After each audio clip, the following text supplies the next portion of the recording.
हजारीबाग सांसद मनीष जायसवाल ने विस्थापितों की समस्याओं पर दूसरी बार हुए मुखर। विस्थापितों के जमीन का दर, एसेट वैल्यू, पुनर्वास मुआवजा बढ़ाने सहित कोयला ट्रांसपोर्ट मैकेनाइज्ड करने को लेकर संसद में उठाए सवाल।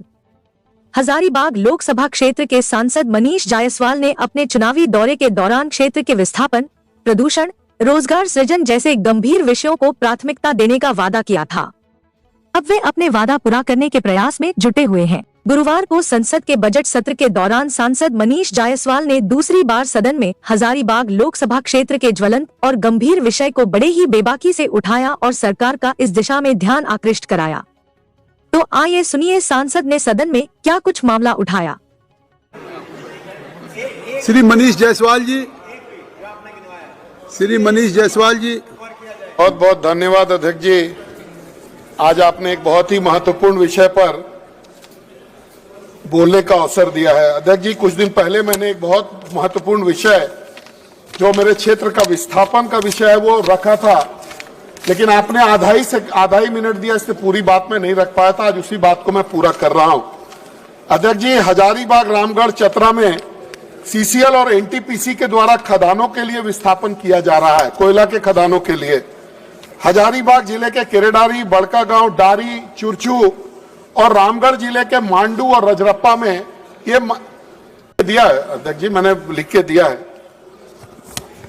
अध्यक्ष जी, ये आज का विषय मैं विशेष करके एनटीपीसी की तरफ ले जाना चाहूंगा कि एनटीपीसी की जो कोल माइनिंग परियोजना है उसमें ये लोग कॉम्पनसेशन के रूप में 4 चीज देते हैं। एक तो जमीन का दाम देते हैं जो कि अभी 24 लाख रुपया दे रहे हैं, जबकि मार्केट में जमीन का कीमत बहुत ज्यादा है, तो कम से कम उनको बढ़ा करके देना चाहिए 40 लाख। ये विषय मैंने पहले भी रखा था। दूसरा, एसेट का कॉम्पनसेशन देते हैं कि मेरा अगर मकान बना हुआ है, अब अध्यक्ष जी देखिए, पक्के मकान का 950 रुपया कॉम्पनसेशन देते हैं और कच्चे का 650 रुपया प्रति स्क्वायर फीट। ये क्या अन्याय है अध्यक्ष जी। आज अगर जो ये लोग अपना स्कीम बनाते हैं तो 2200-2500 रुपया कम से कम पर स्क्वायर फीट रखते हैं, लेकिन अगर कॉम्पनसेशन देने की जब बारी आती है गरीबों को तो वो एकदम बिल्कुल आधा देते हैं। तो मेरा मांग है कि ये जो मकान का कॉम्पनसेशन देते हैं इसके दर को बढ़ाना चाहिए। जो अभी पक्का का 950 है उसको 2000 करना चाहिए, जो कच्चा का 650 है इसको लगभग 1500 रुपया करना चाहिए।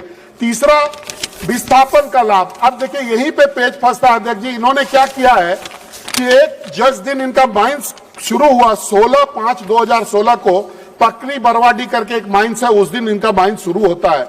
उन्होंने कट ऑफ डेट एक तय किया कि इस डेट को 16/5/2016 को जिन लोगों की आयु 18 साल की होगी हम केवल उनको देंगे। लेकिन वो जमीन का विस्थापन कब कर रहे हैं? आज 2025 में, 2026 में। उन्होंने मुझे रोक दिया कि मैं 16 के बाद उस जमीन पर कुछ नहीं कर सकता हूं। सेक्शन 4 और सेक्शन 9 वहां लागू हो जाता है, ना तो हम वहां घर बना सकते हैं ना बेच सकते हैं। और अगर आज वो हमसे लेते हैं, जिस दिन वो लेंगे उसी दिन का कॉम्पनसेशन देना चाहिए, ये न्याय उचित होगा। तो मेरा आपके माध्यम से ये भी मांग है कि ये जो कॉम्पनसेशन है इसके रेट को, ये जो डेट है इसको बढ़ाया जाए। अध्यक्ष जी, 1 मिनट हमको समय दीजिए, मैंने बहुत मुश्किल से आज आया है अध्यक्ष जी। दूसरा मेरा है अध्यक्ष जी, इस इलाके में एनटीपीसी टोटल मैकेनाइज कर रही है। कन्वेयर बेल्ट से कोयला आएगा और अपने आप रैक लोडिंग सिस्टम से लोड हो जाएगा। मतलब वहां के लोगों को केवल देखना है और आवाज सुनना है और धूल सहना है। जितने लोगों ने गाड़ियां खरीदी हैं अध्यक्ष जी, अभी आप देखेंगे कि 15 मिलियन टन आज के दिन में ट्रांसपोर्ट हो रहा है। इन्होंने किया है कि 2025 में 3 मिलियन टन रोड से जाएगा और 2026 के बाद से 0 हो जाएगा। तो टोटल जो रोजगार है अध्यक्ष जी वो खत्म हो जाएगा। तो मेरा मंत्री जी से आग्रह है कि एक बैलेंस स्थापित करना चाहिए कि हमको पर्यावरण को संरक्षित करना है, लेकिन रोजगार भी महत्वपूर्ण है। तो जो लोग ट्रांसपोर्ट करते हैं, जो लोग वहां लोकल रोजगार करते हैं, इन सभी लोगों को वहां पर जो है अध्यक्ष जी ये जो है उन सभी को बैलेंस करना चाहिए। ये एक बहुत महत्वपूर्ण मांग है अध्यक्ष जी। केवल मैकेनाइज करने से या पर्यावरण, पेड़ तो बचेगा अध्यक्ष जी, लेकिन आदमी खत्म हो जाएगा वहां पर। तो एक बैलेंस आदमी और पर्यावरण के बीच में करना चाहिए इस रोजगार को। तो मेरे इस महत्वपूर्ण मांग पर सम्मानीय मंत्री जी विचार करें, मेरा यही आग्रह और यही विनती है आपसे। बहुत बहुत धन्यवाद। तो अभी आपने सुना सांसद मनीष जायसवाल ने विस्थापन जैसी गंभीर समस्या पर किस बेबाकी से सदन में सवाल उठाया। अब देखना होगा कि सत्ता पक्ष के सांसद की आवाज को सरकार कितना गंभीरता से लेती है। हजारीबाग से लखन कुमार की रिपोर्ट।